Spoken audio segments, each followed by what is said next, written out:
Hello, hello. All right. So good to see everyone at KubeCon this year. As is tradition, we will be doing our TOC panel at KubeCon, which essentially is an opportunity for people to meet the TOC, CNCF staff, and folks who basically kind of make the project project aspects of the organization work behind the scenes. So to kind of kick things off, my name is Chris Aniszczyk. I have the fun job currently serving as CTO and COO of the organization, but I've played many roles from executive director, janitor, sales, and so on for the organization. So it's been fun to see it grow over time. We have a subset of the 11 TOC members today for the panel. I will go introduce them and give them an opportunity to, discuss a little bit about their background and so on in the cloud native world. Then we'll go in and discuss a little bit about how CNCF is kind of structured and works, and then we'll kind of open it up to questions that will come from me and hopefully from the audience. So to kick things off, we will go in alphabetical order. So let's go start with Elena, and please introduce yourself and give a little bit of your background. Hello, my name is Alina Prohorchik. I work for Apple as a part of the field engineering team. And I help various Apple teams with cloud native technology adoption and making their first upstream contributions. Prior to that, I've been a part of Rancher Labs, and I've been involved with the open source community for more than 10 years. Happy to be here. Awesome. Thank you, Elena. Next on my list, I have Justin Cormack. Hello, I'm Justin Cormack. I've been at Docker for about 5 years now. So I've kind of been thrown into this container space, and that's kind of how I got involved in that. I'm a maintainer on the Notary project, and I spend a lot of time working on security. So I work with CNCF 6 security a lot. I'm the liaison there, and I've been working with them since before it was set up. So I've been involved there, and I'm really interested in all the security projects that are appearing in CNCF. But I also have an interest across other things with Containerd, Kubernetes, and all the other exciting things that you're all building. Cool. Thank you, Justin. Next on my list, Katie. Hello, everyone. My name is Katie Gamanji, and I'm one of the cloud platform engineers for American Express. I've joined American Express quite recently, actually, just half a year. However, the purpose of my team is to be disruptive and to introduce some of the new practices, some of the best practices, actually, within the cloud native space. Historically or previously, I've had quite a solid experience with the end user companies and actually being part of that spectrum. And I've actually been elected as an end user TOC as well. So I'm here to kind of bring that point of view and make sure that we have the end users in mind when we crafting the CNCF landscape. Awesome. Thank you, Katie. Liz Rice, our TOC chair, is up next. Hi, yes. So I'm Liz Rice. I look after open source engineering at Aqua Security. So like Justin, I'm very interested in the kind of security side of cloud native and a lot of the projects and interesting developments that are happening on the security side. And prior to being on the TOC, I had the privilege of being the KubeCon Cloud Native Con co-chair back in 2018, which feels like a really long time ago, but I think this has been a really, in the circumstances, this is about as close as you could get to feeling like I'm in touch with people in real life. Thank you, Liz. It's definitely different times. Matt Klein is up next. Sorry, I was having some audio problems, so I didn't actually hear anything. So what are we doing now? Introduce yourself, Matt. Yeah, your background, your role, and so on. I fixed it literally 5 seconds before this, so this is good. We're doing it live. Great. Okay. Hey everyone, my name is Matt Klein. I'm a software engineer at Lyft, where I've worked for the last 5.5 years. There, I provide technical leadership for our production infrastructure team, where I spend about 50% of my time. And then the other 50% of my time, I'm the de facto project lead of Envoy, where I obviously spend a lot of time with folks here around the CNCF and within the industry. Happy to be here. Cool, thank you, Matt. Next up, we have Michelle.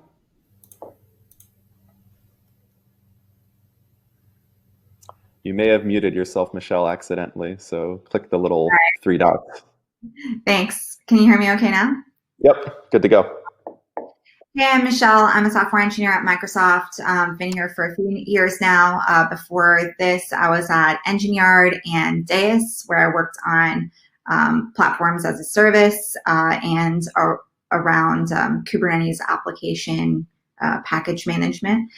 So I've historically been a core maintainer on several projects that help with packaging cloud native applications, Helm, Draft, CNAB, and now I work in the service mesh space on service mesh interface and on open service mesh, which is a new service mesh implementation.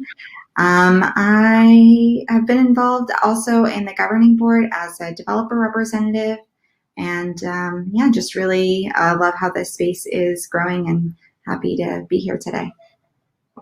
Awesome, thanks, Michelle. And also former KubeCon program chair, part of that elite club of folks. Yeah, it's been insane. When we were just starting, we could never imagine like how big this event would become, right, Chris? Like it's insane. It's humbling, to be honest. Next up, we have Saad. Thank you. My name is Saad Ali. I'm a software engineer at Google, and my background has been primarily Kubernetes storage. I am one of the co-authors of the container storage interface and have been involved with the Kubernetes storage community, I think almost from the beginning.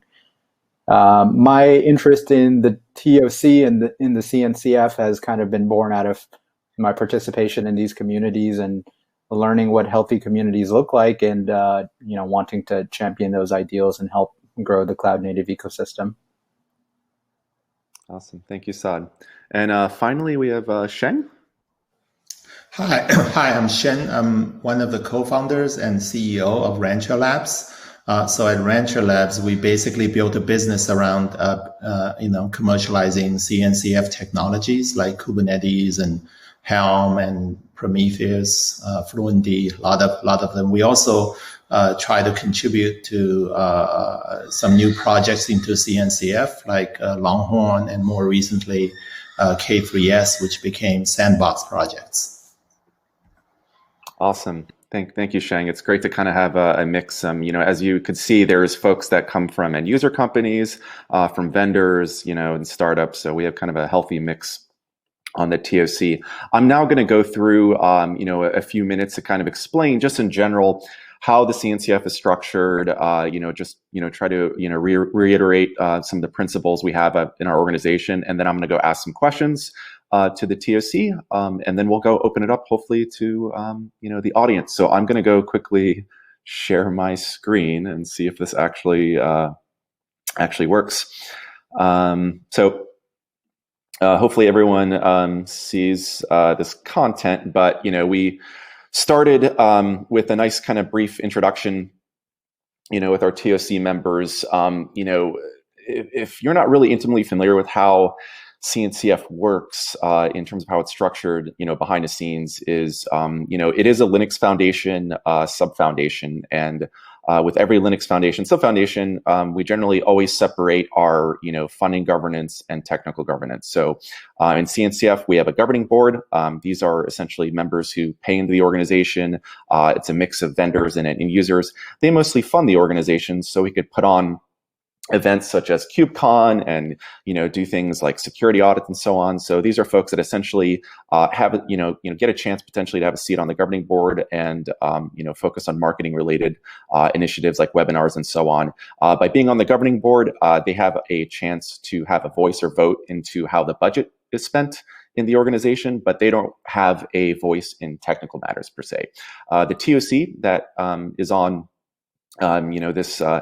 this presentation, today is what we call the Technical Oversight Committee. There are essentially 11, technical experts in the cloud native field. They control the admittance and archiving of projects in the community. We have over 50 projects now in CNCF, which is a little bit wild, and they're there basically to act as a resource to guide projects and kind of oversee the overall technical strategy for the organization. It is important to note that the TOC essentially represents the different constituents in our community. We have 11 folks, and there are seats that are reserved for the maintainer community in CNCF. 2 seats go to the end user community. 2 of the seats the TOC themselves get to select, which is a little bit interesting, and 6 of the seats are run through a governing board election, essentially. So you kind of have a mix of interests there, and we have a separate end user community, which I'm sure some of you have seen the keynotes from Cheryl, who leads that kind of serves as a way for end users to communicate and share practices in a setting where vendors are necessarily constantly trying to sell them. So these kind of 3 major bodies, make up the CNCF overall, and today we're mostly focused on the TOC. One interesting thing that a lot of people don't realize is we have written down the principles for how the TOC operates. That was both blessed by the governing board and TOC. There's 2 handfuls of principles that go over. If you kind of go through them, it just kind of gives the overall philosophy of how we run the organization from a TOC perspective. I'm not going to go through all of them, but essentially, from a quick glance, the organization, the TOC is focused on projects. We're focused on ensuring that projects are self-governing. The TOC doesn't step into and interfere with project related duties. We have a rule around no kingmakers and no kind of one size fits all. If of the 50 plus CNCF projects, some are very small, some are maybe specifications, and some are large as Kubernetes and Prometheus. We are also not a traditional standards body, which means we focus on code first and real world uses. And really above all, the organization there is to kind of help projects and kind of get out of the way. We recently also formed special interest groups, which kind of helped scale the TOC over time. Initially, when we started, the TOC was only 9. It was kind of small. We were a much simpler organization, I think, back then. But as we grew, we started to basically form special interest groups and kind of focus specific work and coordination in these groups to help scale the TOC. The Kubernetes community went through a similar exercise, and we're very kind of inspired by their work there. So usually if you're new to the TOC and the technical community, truly recommend you start your participation in one of these special interest groups. They're very welcoming, and it's a great way to kind of get involved from day one, especially if you have a focus area or specialty from a technical perspective. In terms of proposing projects, this is a question that we get asked all the time. We've been doing work to simplify this process a lot. A lot of it is now documented in one place on GitHub. We have different project levels, which I'll talk to the TOC about in a second. But if you kind of want to, look at proposing a project in CNCF, I recommend you checking out that document. We have a new simplified sandbox process, which, if you're aware of, recently we started to accept a lot of sandbox projects after a lot of deliberation when it came to that process. But you could always look at previous project proposals on our GitHub. One kind of important thing to note is we do open meetings, and almost all of our documentation and work happens in the TOC repo on GitHub. So that was kind of the brief kind of, how we work, how the organization, kind of runs from a TOC perspective. Now I kind of want to take an opportunity to ask some questions to the TOC, and more importantly, kind of get their feedback on where they see the organization going in the future, and honestly, what projects they're looking to potentially bring in, and which areas they want to focus on in the future. So I will stop sharing my screen and start asking some folks questions there. So one question I get quite often from folks is, why does CNCF allow competing projects? Why is that healthy, and so on. So I'd love to kind of hear someone from the TOC to kind of take on, why is this, why do we allow this? Why is this a good thing? For our community to do this, because some people say it could be confusing. You're giving me options. So anyone want to kind of step in and discuss why we allow this approach? I'm happy to start. I mean, I think that there was a really good comment from one of the Containerd maintainers just the other day saying, actually, Cryo really inspired us to think about how we integrate CRI and Containerd and to bring it into the project, because originally Containerd and CRI Containerd were totally separate projects, and they've now been integrated, and that integration is actually continuing to become closer. And that was actually inspired by looking at how Cryo was doing things. And I mean, I think that open source has always been about choice. I mean, we joke about, Vi versus Emacs and whatever, but like these choices are part of our, some people people like working one way, working another way. There are people want to try new ideas. And I think it's really good that with the sandbox, we've been very explicit about things can fail, things can, happen at the same time, or different ways, and different things can happen. And we've had projects merge in the CNCF, which is great. Mm-hmm. So the open tracing and so on. I think there's a lot of different journeys projects can take, and I think there's a lot of learning. And this is a really new space, and there's loads of stuff that can happen. And I think that trying to decide up front that something's going to win is just a mistake. I agree with that. Go ahead, Michelle. Go ahead, Michelle, and then Liz.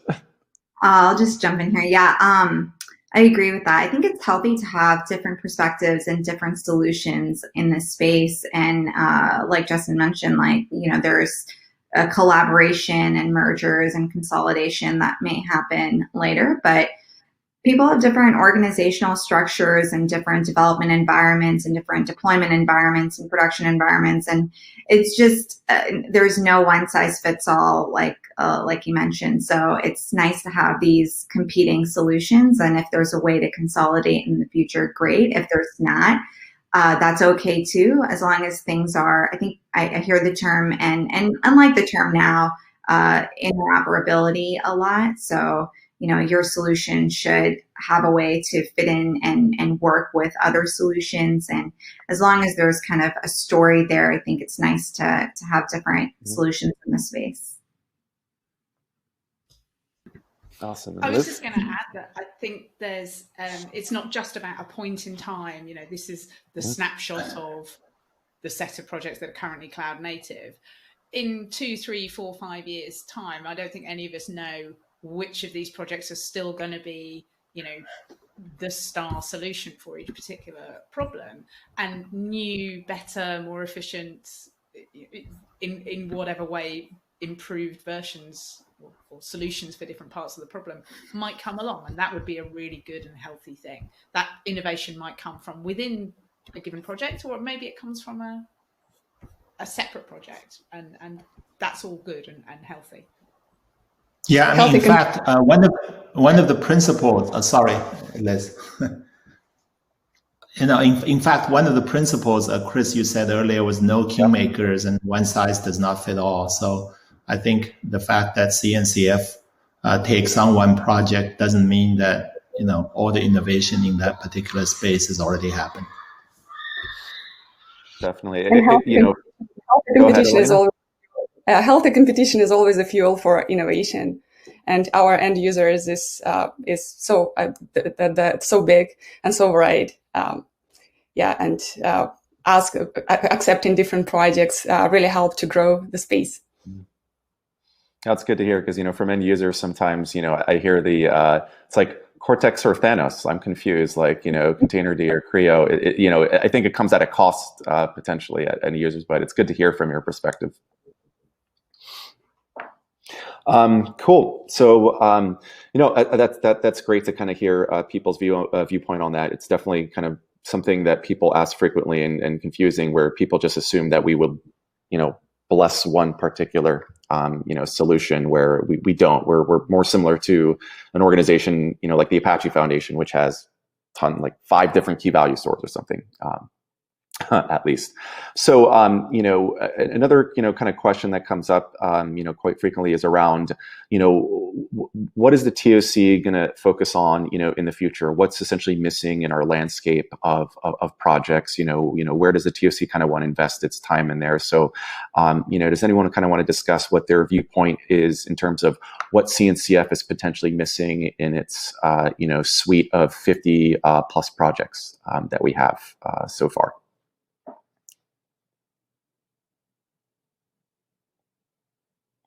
Liz is smiling, or from 2 of our end users could be good.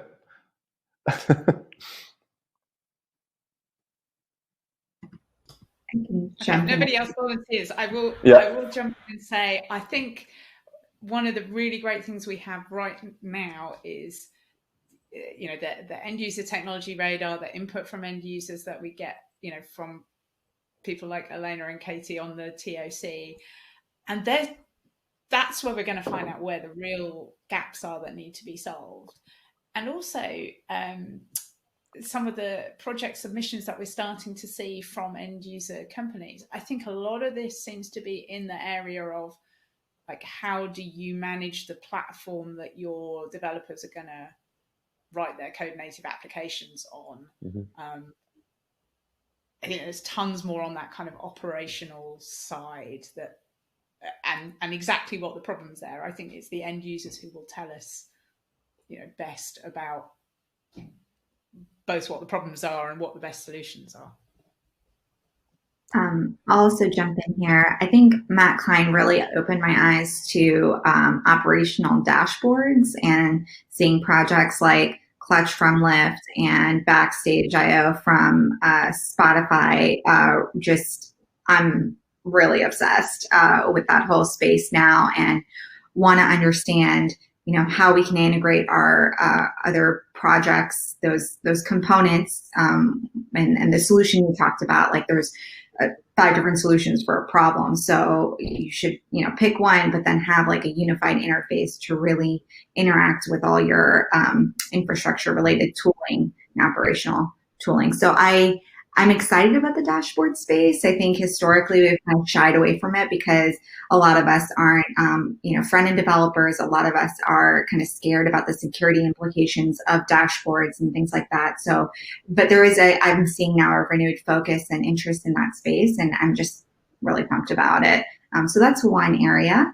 And then I think we've been talking about software supply chain security for a really long time, but I think now we're finally getting to a point where there are like some tools that are maturing in this space, and this is kind of becoming more top of mind for people, and I'm seeing, more and more best practices and patterns put in place. But that's an area I think that's ripe for innovation and hardening and maturity and maturing, whatever the right word is. But so those are 2 things that I'm really interested to see grow. Awesome. Anyone else? How about Saad storage? Or go ahead, Katie. Sorry, I think there is a delay on my side. Yeah, I just wanted to agree with Michelle quite heavily here, because from an end user perspective, I think it's going to be extremely valuable to abstract as much as we can and as much as it actually makes sense from deploying to Kubernetes. And I think it comes to actually have this transparency where your application is. From a developer standpoint, you don't really need to understand Kubernetes, but you need to know how to operate with it. And talking about not infrastructure operators, talking about actual developers, and actually closing that gap. I think there is a lot of movement in that area to actually make sure that there is a smooth experience of onboarding. As well, what I've actually would like to see more is the enterprises adopting cloud native applications. There is still quite a resistance. There is still this thinking of you need to pay your support or have a support team available 24/7, so you always have that backup plan. But I think this is where the community comes in quite nicely together to actually produce these best practices and failover mechanisms, and actually sharing some of the failure stories. All of these feedback loops are quite important for the end users and the community to understand better how to operate the tool and to actually raise its maturity level. So I'm really kind of hoping to see more in this perspective and actually seeing a wider adoption from bigger companies and bigger names. Awesome. Thank you, Katie. And one more kind of question before we kind of look if there's any questions from the audience. Saad, storage kind of comes up a lot in terms of questions asked to CNCF staff, unfortunately. And storage, some people consider it boring, and I think things have gone and improved tons in the Kubernetes community. But I hear a lot about devices and other kind of outside of the typical block and blob storage. I'd kind of love your perspective on some of the missing gaps that we could fill in this area. Yeah, I think you hit the nail on the head. Block and file storage has had a ton of innovation, especially around Kubernetes in the last few years. With CSI, you can integrate any existing block or file storage system that you have. We have a ton of software-defined storage system solutions within the CNCF portfolio.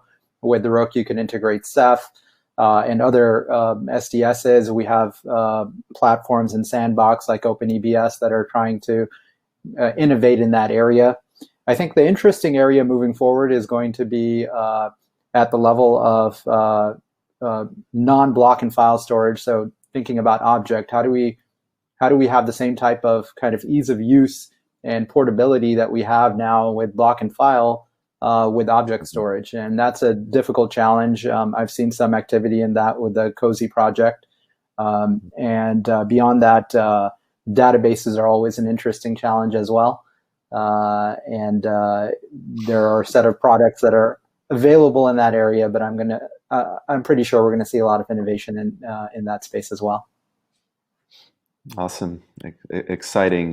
Given we have probably a handful or 2 minutes left, looks like some questions are coming in. Finally, from the audience. Here's a question from Tony. How do you ensure you represent all communities using cloud technology? Many science domains are lurching into the cloud, but have very different business needs. I'm not super familiar with the science domain or what that refers to. Anyone want to take a stab at that? Or you feel like anyone want to take a stab at that one? I could take a very quick stab, but I know that when it came to sort of high performance computing, there were some different container runtime. Singularity is the one that springs to mind. Mm-hmm.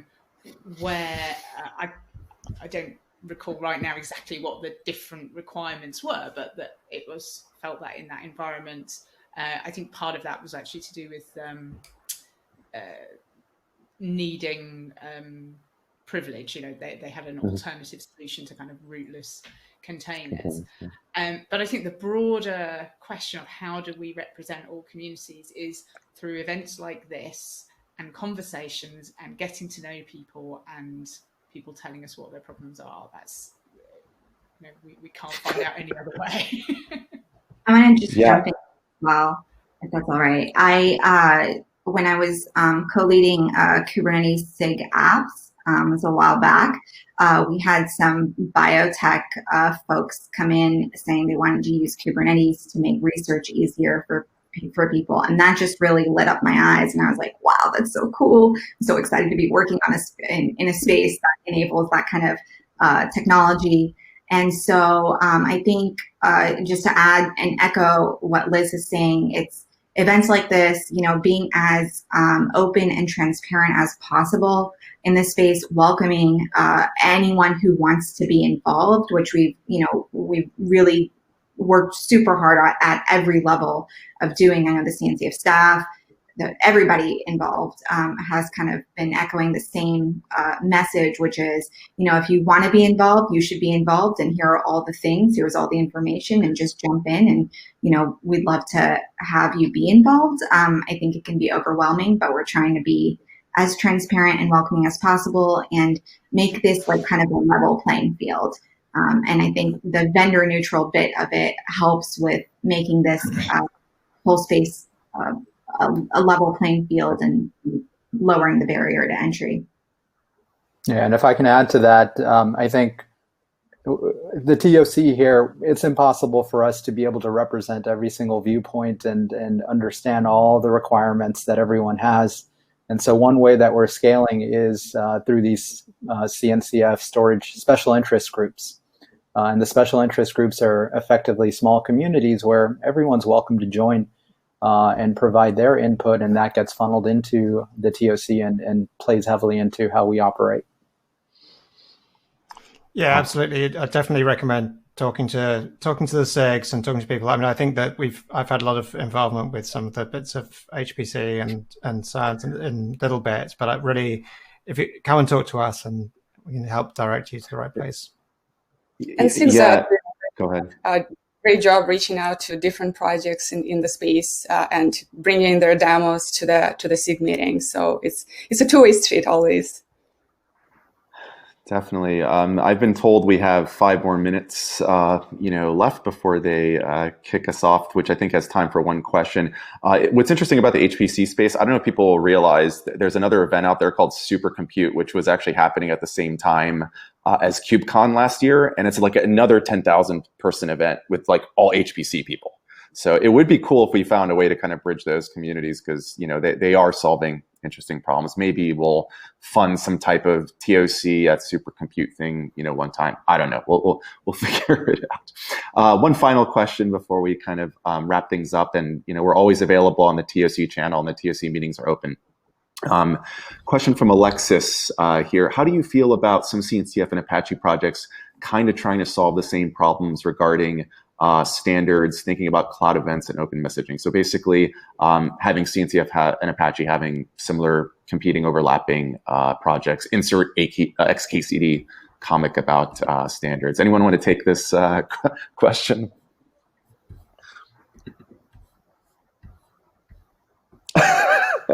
If not, I'm happy to jump in and say. If nobody else wants to take it. I think it goes back to the first question around kind of why do we have competing products within the CNCF, right? I think it all goes back to innovation. It's difficult to say that one project for sure is going to have the right answers for everything, and so until there is that clarity, it's worthwhile to explore and innovate and allow the innovation to happen. If a de facto, project emerges in a space, maybe, it's time to deprecate or archive a project. We're totally open to that as well. I mean, there are lots of projects that cross over between foundations, and there are things that, are in other foundations that some people think should be in different places, but there are, there's cooperation across those groups of people too, and I think there should be more. And it's particularly, it's kind of, these aren't supposed to be silos, and things are not supposed to be grouped by accidental things. But it definitely there's definitely a community around Kubernetes things in CNCF, but it's not exclusively that by any means. And projects that are we are always welcome here, but if they're not here, people will still work with them and cooperate with them. Definitely. In the interest of time, go ahead. We last one, and then we'll wrap things up. Okay. Go ahead, Katie. Right. What I wanted to add is actually I find this intersection of different projects more of a complementary thing, because as long as the foundations aim to create this open space for collaboration, as long as they provide a project that can be used by the end users and it's actually useful, I think that's the main point. And again, going back to, if you have the two foundations providing or supporting projects in the same area, this is the more motivation to have this healthy competition, which has been mentioned quite a few times here. So I think it's actually an engine for innovation. I think it's all complementary. I don't think they should actually fight with each other in a way. Awesome. Given that we have about 30 seconds left, we'll kind of wrap things up. Regarding that, we've done a lot of work where we have the Kubernetes community meet with OpenStack and other kind of organizations and projects. So I think projects are always open, and if you see areas where we're not being collaborative or we should be collaborating, please reach out to the TOC and the CNCF staff. We're happy to kind of accommodate. So with that said, we're about over time, and please take an opportunity to join TOC meetings. Hopefully people see that we're everyone's a friendly bunch here, and looks forward to kind of helping our wider cloud native community. So thank you everyone, panelists, for your time, and hopefully you enjoyed our virtual KubeCon, which has been a bit of an adventure for all of us. So thank you again all, and see you next time. Cool. Thanks everyone. Bye-bye. Thanks.